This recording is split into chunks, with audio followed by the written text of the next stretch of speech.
Hello, this is Professor Weisman's PowerPoint presentation designed to teach the remainder of the criminology course remotely.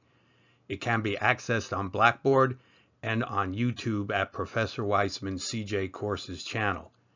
This is Unit 3, concentrating on disorganized and organized classification of psychopathic personalities and psychotic behaviors. You can enter the discussion board on Blackboard started for Unit 1 and continue from there. In Unit 3, we will explore LOCARD'S principle of exchange and the terms modus operandi and signature.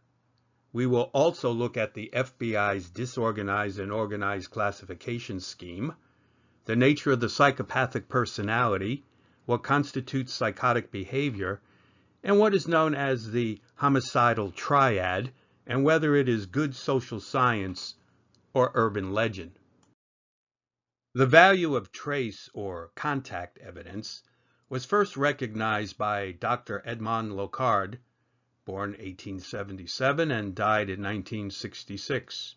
Locard, a pioneer of forensic science and criminology, including the early use of fingerprints, wrote that it is impossible for a criminal to act, especially considering the intensity of a crime, without leaving traces of his presence.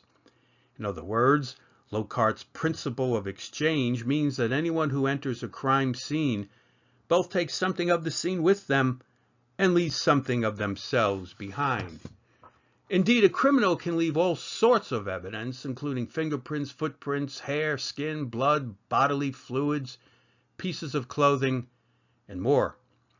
By coming into contact with things at a crime scene, a criminal also takes part of that scene with him, whether it's dirt, hair, or any other type of trace evidence that can be found on his person, in his car, at his dwelling, or even on his clothing. An anecdote about Locard is interesting. In 1912, a woman was found dead in her parents' home. Her boyfriend at the time was questioned by police, but claimed he had been playing cards with some friends the night of the murder. After the friends were questioned, the boyfriend appeared to be telling the truth. Locard examined the body and found evidence that she was strangled to death. He then scraped underneath the boyfriend's fingernails for skin cell samples and later viewed the results under a microscope. Locard noticed a pink dust among the samples, which he figured to be makeup. Although makeup was popular around the time of the murder, it wasn't mass-produced, and this was reason enough for Locard to search a little further. He eventually located a chemist who developed a custom powder for the murdered woman, and a match was made. The boyfriend finally confessed to the murder. Indeed, he had tricked his friends into believing his alibi by setting the clock in the game room ahead. I would like to suggest that Locard's principle of exchange also applies to psychological behavioral aspects. That a perpetrator leaves behind at the crime scene evidence of his or her psychological or behavioral state, and the perpetrator's psychological state is also influenced by the crime scene. This is especially true for profiling serial killers. We will see how the FBI looks at the state of the crime scene, which is an application of Locard's principle on a macro level, not just individual pieces of trace evidence, in order to construct a profile of the unsub. The modus operandi, MO, or the manner of committing a crime, is a distinct pattern of how the perpetrator actually commits the physical act itself. The MO may be useful to prove that the offender has a pattern of repeating the same criminal acts using the same method. In other words, the method or pattern is what the offender needs to do to commit the crime. The MO, however, can vary over time as the offender starts to learn his craft. Here are a few examples of a criminal's MO. The type of restraints used on a victim. The type of weapon that may be used. the type of tools that may be used to gain entry to a victim's home,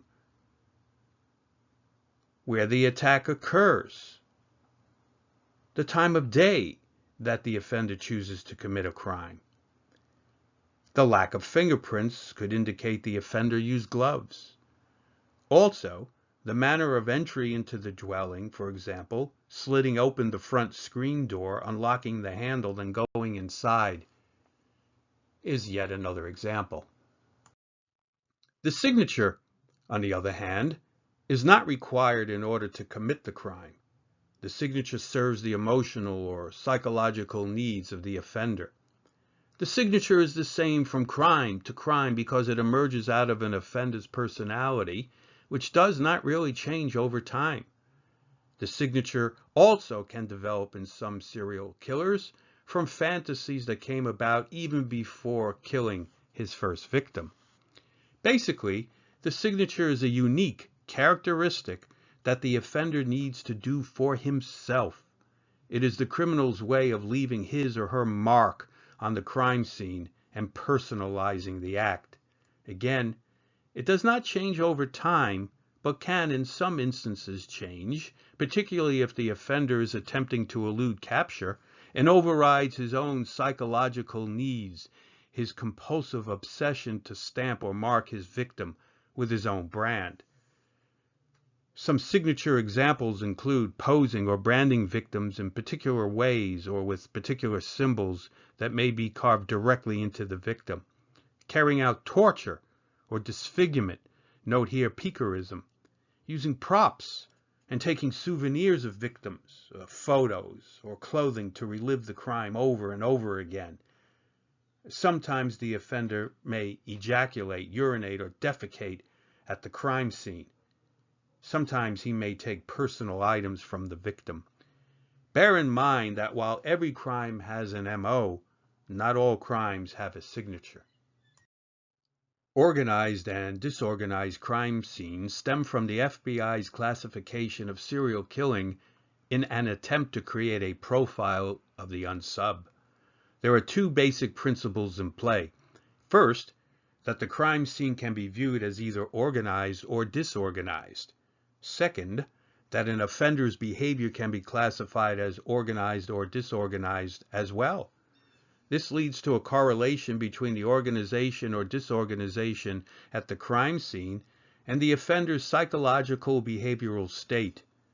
More on this later. This slide looks at what I call the organized-disorganized continuum. This simple schematic is the crux of the whole system of basic psychological profiling of serial killers. Essentially, the more organized a crime scene is found to be in, the more likely that the unsub is psychopathic. Conversely, the more disorganized a crime scene is found in, the more likely the offender is psychotic. As crime scenes are rarely totally organized or totally disorganized, the profiler must sift through the evidence, or lack thereof, and make a judgment call as to the likely psychological state of the offender.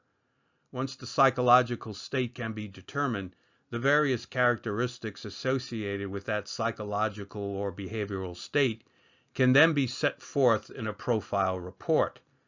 In order to do this, we must learn about the manifestations of the psychopathic personality and those who are psychotic.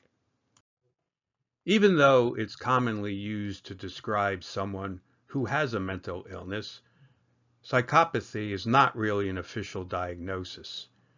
The true definition of a psychopath is someone suffering from antisocial personality disorder, as defined in DSM-5, the Diagnostic and Statistical Manual of Mental Disorders.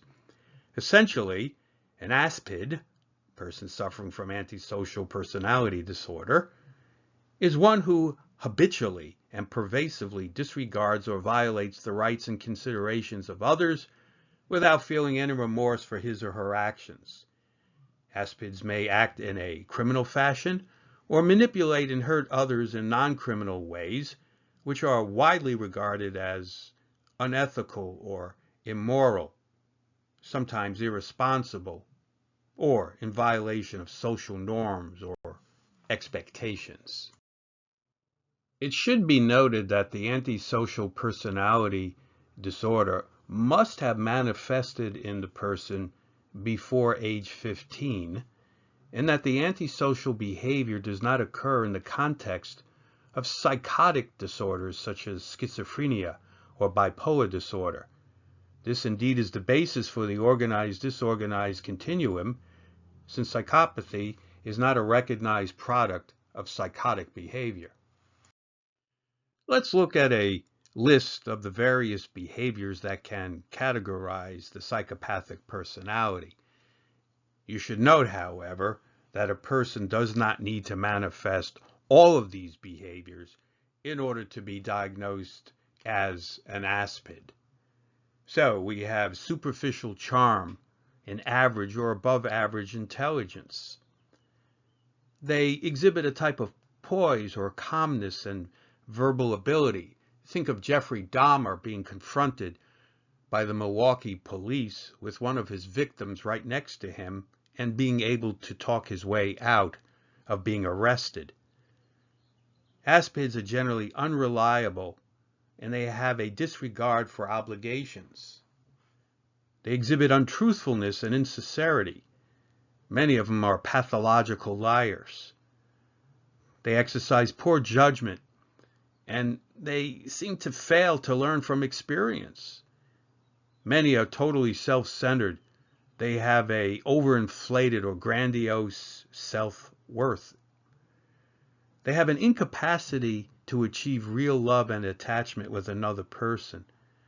They also have an inability to see oneself as others see them. They have no gratitude for any special consideration shown. They may have what's called fantastic or objectionable behavior, poor behavioral controls such as using vulgarity, rudeness, pranks, particularly after drinking. They have a poorly integrated sex life, but can have promiscuous sexual behavior, failure to have a life plan, or lack of a realistic long-term goal.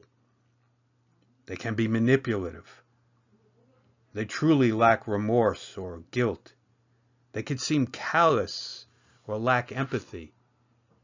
They can be prone to doing impulsive actions, and they particularly fail to accept responsibility for their actions. They rarely meet deadlines. Adults with antisocial personality disorder show symptoms of conduct disorder by the age of 15.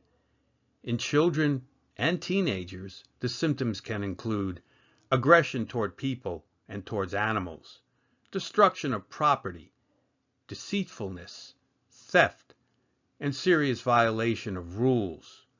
Many are arrested. Some are adjudicated as juvenile delinquents. Now let's look at psychotic behavior. A person with psychotic behavior may have delusions, which are an unshakable belief in something that's simply not true. Delusions defy normal reasoning. They remain firm even when confronted with overwhelming proof to disprove their irrational beliefs. Psychotics may also suffer from hallucinations. The psychosis causes false or distorted sensory experiences that appear to be real. Psychotic patients often see, hear, smell, taste, or even feel things that aren't there, like the man who believes he's Napoleon Bonaparte. Manifestations of psychosis can include disorganized speech. Here, psychotics often speak incoherently, using noises instead of words and talking in unintelligible speech patterns. Another manifestation is disorganized behavior. This is behavior that is completely inappropriate to the situation or environment, unpredictable and inappropriate for a situation. For example, screaming obscenities in the middle of the class, unless of course it is the instructor who is doing the screaming. The homicidal triad, or McDonald triad as it is also known, is a set of 3 factors predictive of or associated with later violent tendencies, particularly with relation to serial offenses. The triad links cruelty to animals, obsession with fire setting, and persistent bedwetting past a certain age to violent behaviors, particularly homicidal behavior and sexually predatory behavior. Forensic psychiatrist John MacDonald is generally credited with originating the concept of the triad in a 1963 article in the American Journal of Psychiatry entitled "The Threat to Kill." In the article, MacDonald gave his clinical impression that, among other things, the triad of childhood fire setting, cruelty to animals, and bedwetting can signal those who will eventually threaten homicide. His article was based on his work with 100 patients at the Colorado Psychopathic Hospital in Denver who had threatened but not necessarily committed violence. Since the MacDonald article, studies have suggested that these behaviors, bedwetting, fire setting, and cruelty to animals, are more linked to childhood experience of parental neglect, brutality, or abuse. Moreover, children who exhibit one or more of these behaviors might be falsely labeled as potentially dangerous. Indeed, the triad concept, as a particular combination of behaviors linked to violence, may not have any particular validity. It may just be an urban legend.